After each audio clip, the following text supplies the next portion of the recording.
when KD was on the Warriors, the invincible KD Warriors, even LeBron was like, I can't do anything with these guys.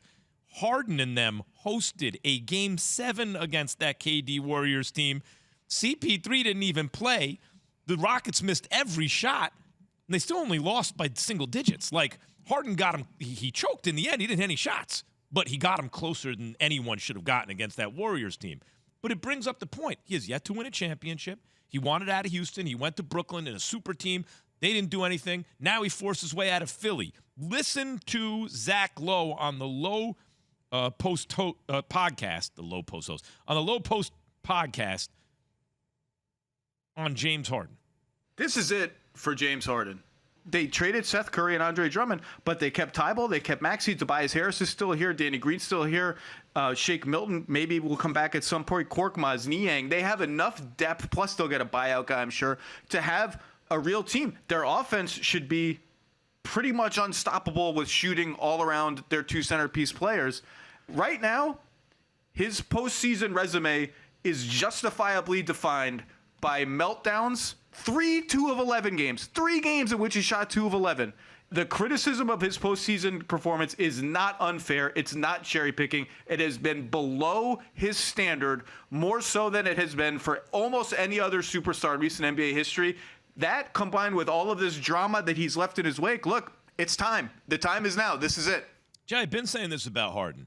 Like, and people, he's choked a lot. Like, I don't know how else to put it, man. I call it like I see it. He has choked a lot. Like, when you need it most, it's like, oh, this dude, even when he's good, Jay, he's not as good as he normally is, right? Doesn't he have to come to – what's at stake right now? Doesn't he have to win a championship? 1,000, yes. This is this man's legacy right here. And exactly what Zach just said, combined with the fact that they were up, 3 games to 1 in the series, right? End up choking that series away. Like, so it's a combination of all the players that James Harden has played with. CP3s and how that didn't work. Russell Westbrook and how that didn't work. The fact that he was with KD and Westbrook Russell and Ibaka and everyone. All these things, right? And it didn't work. So the fact that now he's with JWill and Embiid, who's having an MVP caliber year, coming off a hamstring injury, like, he better win a championship. Because if you don't, your legacy is going to be more about, look at all the teams. Look how he's treated everybody. Look how all these teams that he's left or he's choked. And my thing is, I will always remember as a hooper, Key, I will always remember the greatness that he has had on the court. I will remember how innovative he is offensively. I will remember how he's one of the most prolific scorers the game of basketball has ever seen.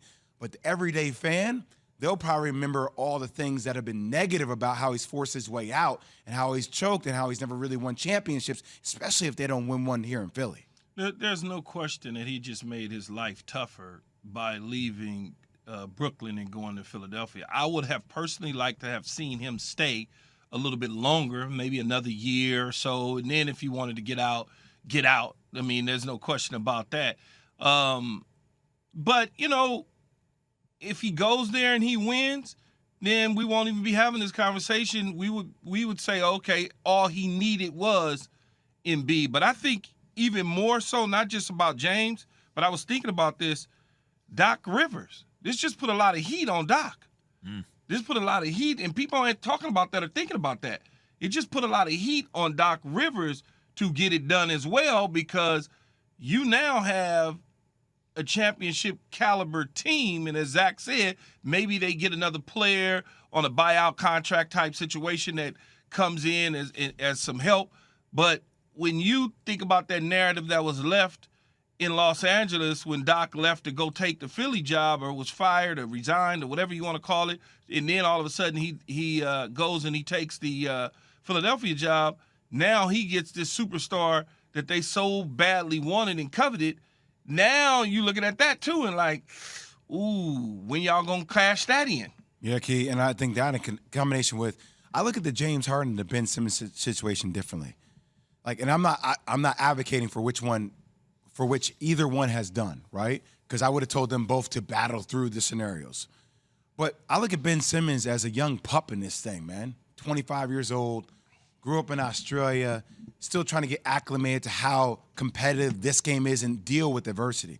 Where I looked at James when he got his way out of Houston, I was like, man, James has been a vet. And now the way he's got his way out of Brooklyn, like, it's not like he got himself out of it was a crazy situation because of the pandemic and everything happening, and I hear that. But you had KD and Kyrie.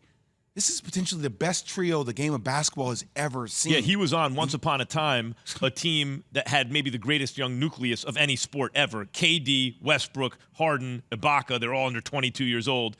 And fast forward 10 years or whatever it is, and now he's on a team where KD is there and Kyrie Irving is there. He's had a lot, and in between. And he's left both times. So, Jay, as a basketball player that's been in those locker rooms and played in the NBA and stuff like that, why did James, in your opinion, this is just your opinion, why do you think he wanted in and then wanted out? I think he wanted in because of how bad the Houston situation was in his eyes and because of that relationship with KD and Kyrie. I think he wanted out because of what's happening with Kyrie and that dimension between him and KD. And he never felt like he was going to be, I don't think he felt like he was going to be the guy in Brooklyn.